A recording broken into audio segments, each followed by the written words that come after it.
Good morning. Good morning. My name again is Tim Wilhelm from Kankakee Community College. I'm really paranoid about this 15-minute thing. I teach adult learners at a community college, and a lot of them are working, so my courses are evening meeting classes once a week from 5:30 to 10:30 p.m. So I'm used to going an hour and 20 minutes, take a 10-minute break, go an hour and 20 minutes, and with a 15-minute here has me so freaked out, I'm probably going to be done in 5. So, and I heard Sean has a shepherd's crook to pull people up. So anyway, hopefully I won't get done in 5. That said, I'm sure a lot of you experienced at the Guitar Building Institute the same thing I experienced and the same thing I see in the students.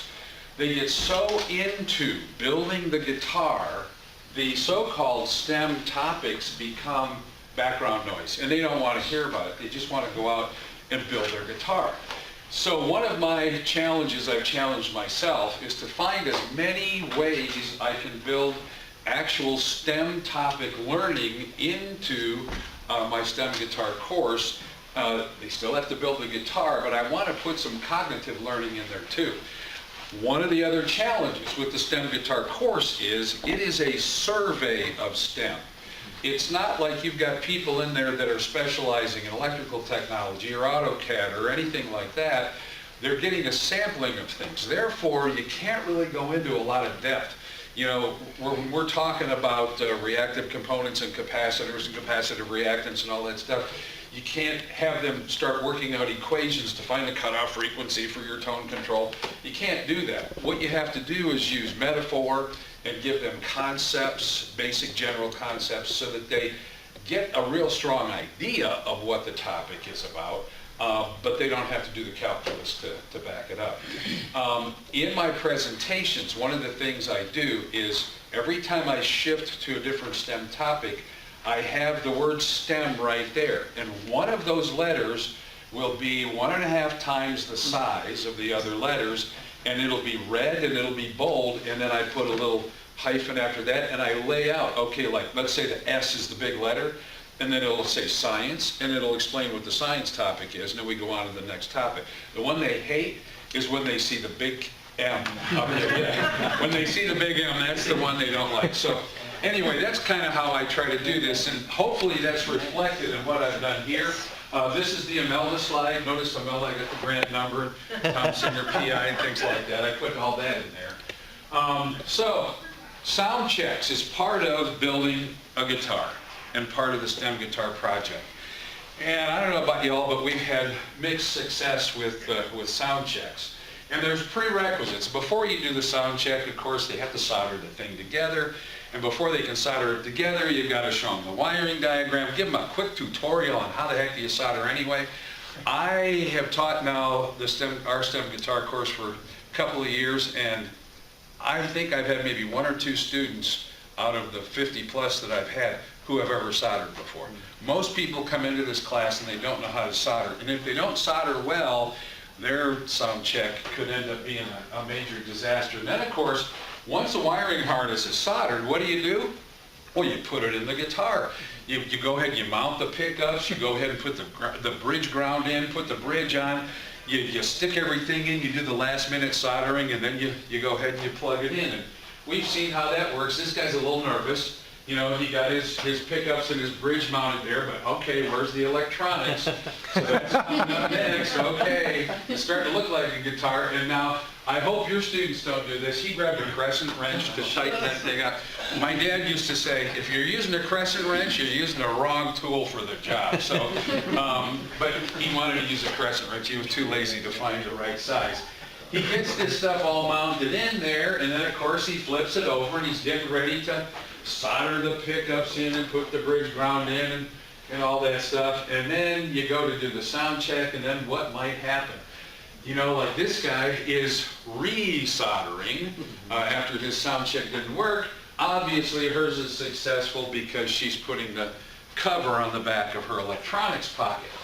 So this is what I often see after the sound check. You know, we get this kind of a thing going on, and then that just makes more work for me because I'm in there now helping them to troubleshoot and desolder without making a mess. And it's inside their guitar. Their body is already finished. They're flipping it over. They're scratching it up. It's a nightmare. So this is where more STEM teaching, I think, comes into play. So I like to get deeper into some of these things with our students, which I have the ability to do with 5 hours on a Tuesday night. So what we do right now is, or what we have done, is we give them this really nice little pictorial wiring diagram, and even still with this they have a hard time tracing and figuring out what the heck connects to what. Well, I've stopped doing that. Now I give them this, and we have a lesson on schematic symbols and schematic diagrams. And now this one's missing the ground wire that goes to the case of all the pots and everything, but I just drew this up a couple days ago to throw in here, but we would do that, and I have them do an exercise. And the exercise is, take the schematic diagram or a schematic diagram, lay out your parts, and draw your own picture. Draw your own little pictorial potentiometers and switches and things, and then using the schematic diagram, draw lines from terminal to terminal and make your own diagram. Once they do that, now they know what wire connects to what. They can go back and look, oh yeah, I know what this is now because I've actually looked at it and I drew a line to it. And I found that that really helps to eliminate some of the wiring errors that they've made. The other thing is because most of them have never soldered before, we end up with, my gosh, 2 pounds of solder sitting in there. And not only lots of solder, but lots of those frosty, white, cold solder joints that crack off and break off. So I like to spend more time doing a soldering lecture and giving them tips and tricks that I've picked up. For example, one of the things that a lot of them just have no clue about is the wetting action and what goes on. Here's an opportunity to teach a little material science, a little chemistry. They never even heard the word eutectic before. What? What's a eutectic? What's a eutectic metal? So you can go through what eutectic metals are, and I also explain to them, you know, you got 60-40, 50-50, you got 63-37, you got all these different ratings on these solders. What does that mean? Well, that's the tin to lead ratio. What do you think that does? It's an alloy. What do you think that does to the melting point? Oh, they're going to have different melting points. Okay, now what is the melting point? Well, with the solder, the melting point starts with what they call the plasticizing temperature, where it starts to soften, but you know, you get it just at the plasticizing temperature, you might be able to push it onto the to the solder joint there, onto the terminal you're trying to connect, but it's not going to be properly soldered. And we go over the purpose of soldering. My dad was a Navy electronic technician, and you see that bald spot right there? That's because I got that a lot when I was a kid. And I learned how to solder at a fairly young age, and it was always bright and tight, was what he said, bright and tight, whether you're sweat soldering plumbing or whether you're doing electronic soldering, bright and tight. So first of all, you have to make a good solid mechanical connection. This is what I tell them. And once that mechanical connection is there, the solder has 2 purposes. One is to hold that mechanical connection in place. The other one is to coat it and protect it with that lead tin layer so it doesn't corrode. So those are the 2 purposes of soldering, and I try to give them that understanding without doing this so that they realize what they're doing is an important part of their build. And then I explain wetting action. And what wetting action is in soldering, as I tell them, is that when you get the solder to the right temperature and you have properly cleaned and used a good rosin flux on there, what will happen is that the hot solder will actually have some sort of a dissolving action on the surface of the copper, and you get a little bit of copper blending with a little bit of lead and tin, and before you know it, you've got a new alloy right at that interface, between the terminals you're connecting and the solder itself. And that's when you've got a good solder joint. And that's what's called wetting action. So I go through all of that with them, and then I give them my tips and tricks. One is, I remember, and I'm not meaning to be critical, but when I did the Guitar Building Institute in Seattle in 2014, holy cow, the soldering irons at that point in time were in really bad shape. I remember taking sandpaper from where we were doing body work and cleaning the tips off and trying to get the tips tinned. If the students don't learn right away to keep the tip clean and tinned, they're never going to get a good solder joint out of this. So one of my tips that I give them, and it just breaks my heart that Radio Shack stores are no longer easily available, but Radio Shack, you can still buy their stuff online. And Radio Shack, in my opinion, absolutely has the best tip cleaner tinner you can find anywhere. I bought 5 or 6 different brands off of eBay and Amazon, but the best one is the one you get from Radio Shack. And what you do is you get your iron heated up, and I show them, you scrub the tip of that iron in that little canister from Radio Shack, and holy cow, it comes out shiny. And then we've always been taught to use a damp sponge to wipe it on. The damp sponge, what does that do? You know, we talk about latent heat of vaporization. It's sucking the heat out of the tip, and now you got to wait for the thing to, to warm back up again. And by the time you've done that, you've lost your nice shiny tinning on there. So Radio Shack, also you can still buy these. It's like a scrungy ball. It's a real coarse copper chore girl kind of a thing, and you scrunge the tip in there to clean it off. So I do the tip cleaner, I scrunge it in the scrungy thing, and then I put on what I call the impending drip of solder. And I say, when you're soldering your solder joint, put the stupid solder down.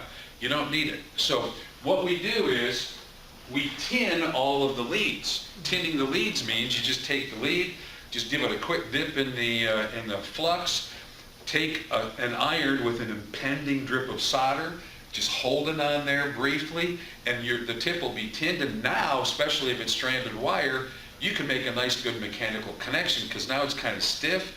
Run it through that little ring on there, bend it over and crimp it down, you've got a good mechanical connection. So then what they do is they take a toothpick and a little more flux. Once it's mechanically connected, take that toothpick, a little rosin flux right on there, get another nice impending drip of solder, put the solder away. Touch the tip of the iron right to your prepared connection, and that impending drip with that little bit of flux will just go right out, and you don't end up with 2 pounds of solder all over the box there. So that's what I try to teach them, and also to let them know what flux is. Flux means to flow, and you will not get a good solder connection if there's oxidation in any of the metals. So what the flux does is it prevents oxidation of the metals, and it forces the solder to flow. Yes, 2 minutes. God, and I was concerned about getting done in 5. Okay, I gotta hustle here. Long way to go. So anyway, here's what I do instead. This comes from Dave Parker. Instead of using the box, which works, made these nice, inexpensive little jigs that match the control holes on the front, and of course leave extra wire for that. Flip it up like this, get your soldering done.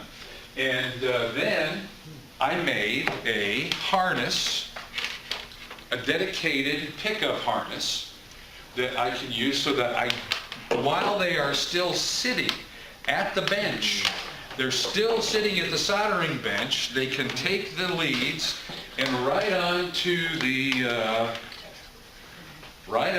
switch. Let me find the ground. I got short one to ground. So the short one to, yeah, right there. Short one goes to the ground. The other 2 go onto the other 2 terminals of the switch. Sean, can I ask you to turn on that amp over there, please? Okay. Thank you, sir. I think it's already on. Oh, it is? Ready to plug in? Yeah, and then flip it over, and before they leave, got enough cord? Here, let me grab it. Thank you, sir. And before they leave the bench, you plug this thing in like this. Make sure volume and tone are turned up. And can we turn up the volume on the amp there about halfway? Turn it to 11. Got it on? Is it warmed up? I'm sure Yeah, it you got used it. up my 2 minutes. So now what we could do at this point is, we have our pickups here. We should, I'm going to leave the switch in the center position. Typically what we do is we take a Ferris tool, a screwdriver, something like that. Can we turn it up just a little bit more? Take a Ferris tool and tap it just to see if it's working. But what I've started doing is using a steel tuning fork, because number one, it's a little more impressive.